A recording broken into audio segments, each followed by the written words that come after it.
3 सितंबर 1260 जंग-ए-जालूत। जंग-ए-जालूत 3 सितंबर 1260 को ममलूक अफवाज और मंगोलों के दरमियान लड़ी जाने वाली तारीख की मशहूर तरीन जंग है, जिसमें ममलूक शाह सैफुद्दीन कतज़ और मशहूर जर्नैल रुकनुद्दीन बैबर्स ने मंगोल अफवाज को बदतरीन शिकस्त दी। ये जंग फ़लस्तीन के मुकाम ऐन-ए-जालूत पर लड़ी गई। इस फतह के नतीजे में मिस्र, शाम और यूरोप मंगोलों की तबाहकारियों से बच गए। जंग में एल खानी हुकूमत के मंगोल बानी हलाकू खान का सिपहसालार कतबगा मारा गया। रुकनुद्दीन बैबर्स की ज़िंदगी की सबसे अहम जंग मारका ऐन-ए-जालूत है, जो 25 रमज़ान 658 बमुताबिक 3 सितंबर 1260 हुआ था। मिस्र, शाम और फ़लस्तीन के सरहदी इलाकों पर मुश्तमिल ऐन-ए-जालूत का मैदान एक तारीख़ी हैसियत रखता है। इस मैदान को ऐन-ए-जालूत इसलिए कहते हैं कि यहाँ हज़रत दाऊद अलैहिस्सलाम ने जालूत नामी ज़ालिम और जाबिर बादशाह को शिकस्त दी थी। इस मारका आराई को अल्लाह ताला ने सूरतुल बकरा बयान किया है। और कत्ल किया दाऊद ने जालूत को और अल्लाह ने उसे सल्तनत और हिकमत अता फरमाई और जो चाहा उसे सिखाया।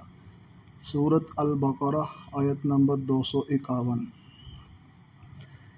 ऐन-ए-जालूत के मानी जालूत का चश्मा के हैं और इस इलाके में हलाकू खान 3 लाख के लश्कर के साथ मिस्र पर हमला आवर था।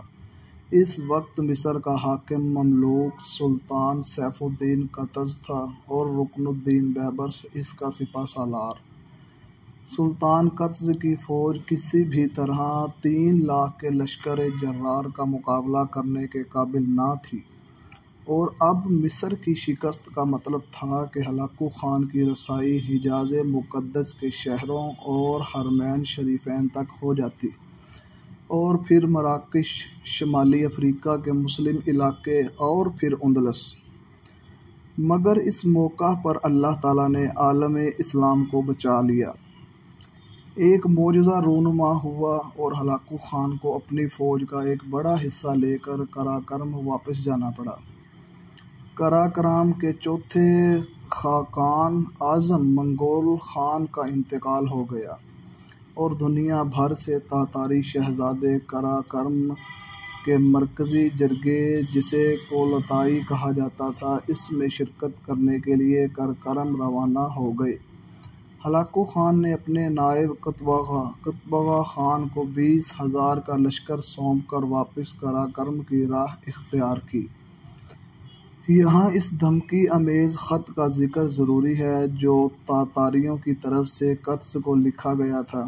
ये ख़त हलाकू खान की तरफ से लिखा गया था या कतबगा खान की तरफ से, इस बारे में तारीख़ में मुख्तलिफ़ रिवायात मिलती हैं। बहरहाल तातारी सफ़ीर ने ये ख़त सुल्तान कत्ज़ को पेश किया। ये उसका फरमान है जो सारी दुनिया का आका है कि अपनी पनागाहें मुनहदम कर दो, इताअत कबूल कर लो। अगर तुमने ये बात ना मानी तो फिर तुमको जो कुछ पेश आएगा वो बुलंदो बाला और जादवानी आसमान के अलावा कोई नहीं जानता।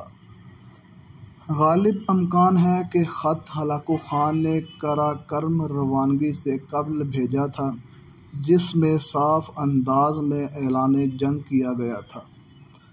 बहरहाल तातारी सफ़ीर ने रऊनत अमेज़ अंदाज में ये ख़त सुल्तान मिस्र के सामने फेंक दिया। ये अंदाज देखकर सुल्तान और रुकनुद्दीन बैबर्स की आंखें गुस्से के आलम में सुर्ख हो गई।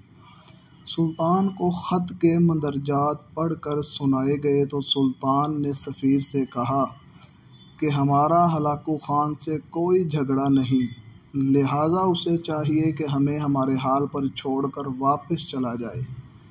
इस पर सफ़ीर ने जवाब दिया, तो गोया चाहते हो कि तुम्हारा भी वही हशर किया जाए। जो हम तुम्हारे खलीफा का करके आए हैं। जान लो कि हमारे आका की कुव्वत लामहदूद है और दुनिया की कोई ताकत इसका मुकाबला नहीं कर सकती।